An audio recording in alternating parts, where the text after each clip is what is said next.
Hi everyone, and welcome to this episode of Women in Retail Talks. In today's episode, the Women in Retail Leadership Circle's co-founder Melissa Campanelli sits down with Amanda Hesser, co-founder and CEO of Food52. Listen in as she discusses her company, top leadership tips, and favorite quote, live from the podcast studio at the National Retail Federation's Big Show in New York City. And now, on to the show. At the NRF Big Show with Amanda Hesser, the co-founder and CEO of Food52. And I'm really excited to be here with you. Thanks so much for having me. So for those of our listeners who may not have heard of Food52, could you maybe just tell them a little bit about it? Sure.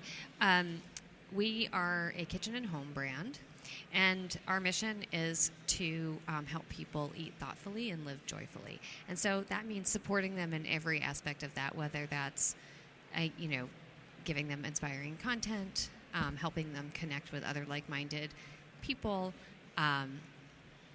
presenting them with products that are useful to them and, make their homes more beautiful, to doing events and, connecting people in person. We really think of it as a 360 degree experience, and not so much we are a content or a commerce company, but we are a kitchen and home brand that is there to, support people in their passions. Yep, perfect. That's so interesting. Tell me can you talk a little bit about your background and your journey to Food52? Sort of how did you end up there? Yes. My co-founder, Meryl Stubbs, and I, we had both been in food media as editors and writers, and we worked together on a project previous to Food52 for 5 years. It was a book project. And over the course of that time, we just, in addition to realizing that we were, great work partners and great friends, we also saw this void that we really wanted to fill. I mean, we have this sort of classic founder story in that we created a company to fill a need that we felt was lacking for us as consumers. Here we were, two people who were immersed in the food world professionally, but also personally. I mean, it's a personal passion for both of us, and we didn't feel like anyone was sort of talking to us in quite the right, in a way that really resonated and sort of giving us the information, the goods, the things that would really fulfill us. And we felt like we could do that. So you just felt like it was very fragmented, and yes. You wanted it to be in one sort of spot for you? Is that yeah. what We wanted to create a world, right. A world where you felt at home, and where it was comprehensive, and so that you weren't kind of, it was extremely fragmented before. I think that if you were someone who really cared about cooking and entertaining, and you were at sea a bit. You had to kind of go to one place for your recipes, another place for information, another place to ask questions, and any number of other places to get the cookware, the tabletop stuff, the things that really that you want to surround yourself with, and that are really kind of useful tools when you're cooking. Yeah, that's so interesting. We always talk about white space and trying to find the white space in things, and it sounds like you found the white space that needed to be filled. So, well, in some ways, we kind of we brought things, we connected the dots. Right. It's not that these things didn't exist, but they didn't exist in a fashion that was really useful to people. Right. And we wanted to pull them all together in a way that had a point of view, had a sensibility, had a sense of place, and so that people could, people are very emotional and very emotionally connected to their homes and the way they eat, and it's very much about it's very much a part of their personal identities. And we understood that if you could create a place where people felt that emotional connection, and some a place that felt they had a part in the conversation, but also that inspired them and gave them everything they need, that was a very powerful thing, and that you could really grow a big, great company. Right.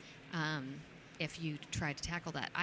Our personal conviction is that no one was being quite ambitious enough. Yeah. Everyone was trying to take one piece of the puzzle and do it well, and there's something to be said for that.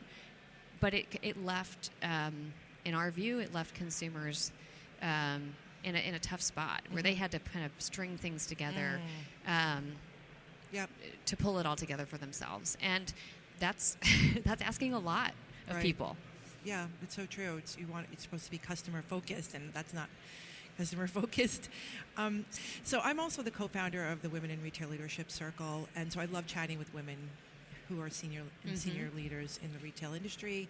Can you offer our Women in Retail Leadership listeners some maybe best practices around, being an owner, a founder, a CEO, leader in retail in 2017? What are some takeaways you can give to people who are striving for that? Yeah, I don't think that anything I would say wouldn't pertain to a man. Meryl and I think a lot about just staying nimble all the time. As a company grows, inevitably there's more structure and more process, and fighting that as much as you can, because I think that in order to be a great innovative company, you have to continually be open to evolving, and also have the space and sort of flexibility to do so. Great, that's great advice. Can you talk a little bit about some of the best advice you've ever received as a owner or a founder? The best career advice I ever received came from a professor of mine who I was asking her whether or not I should go to Europe to cook after college, and she said, "Why are you asking for permission?" And so it was clear I knew I wanted to do that, and it's my career and my life to shape, and no one needs to give me permission to do that. And I think about that all the time still. 20 plus years later, because she was right, and I think that it's a hard mindset to hold on to, because I think most people are looking for kind of confirmation, right? Yes, reassurance, yes. And often, if you're going to be doing something interesting, people won't reassure you because it's scary, and it's and so kind of constantly fighting that need for reassurance, and reminding myself that I don't need permission to do the things that I want, and it just has stayed with me forever. Right. That's great. That is great. That's great advice. I'm going to keep that in mind as well. If you're asking the question, it's pretty clear that you want to do it too, Yeah. But anyway, okay, so we're going to wrap it up with, we've been asking a lot of folks at the show here, if they could sort of come up with one word to describe, your feelings about the upcoming year when it comes to retail. What's the first thought that comes to your mind? We'll do an ink blot. This is going to, okay, I'm going to say the word, but I just want to note that it could come across as having a negative connotation, and I don't mean it. Okay. Chaotic. I think we're in a moment of chaotic, a moment of great change, and all big shifts involve chaos. Yes. So I don't think it's a negative thing, but it's not pretty. Yeah. Great. That's perfect. Okay, great. Well, thank you so much for being here, Amanda. Thanks for listening. For more information on the Women in Retail Leadership Circle, please visit www.wirlc.com. Also, don't forget to connect with us on social at WIR Leadership on Twitter, Pinterest, and Instagram. Until next time, this has been Women in Retail Talks.